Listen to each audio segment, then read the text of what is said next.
Hey guys, wanna know how to add sharpness to your images by using BeFunky in order to make your images a bit better quality and more sharp? Well, in this video, I'm going to show you an easy step-by-step guide on how to do it. It's super simple, so let's jump right into it. Now first off, open up your favorite browser and type in befunky.com. Now make sure you are logged in as well.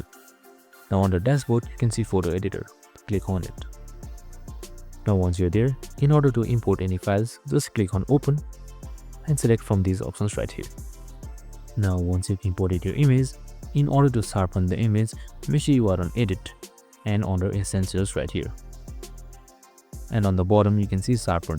Just simply click on it once. Now here you can adjust either smart or standard. The choice is yours.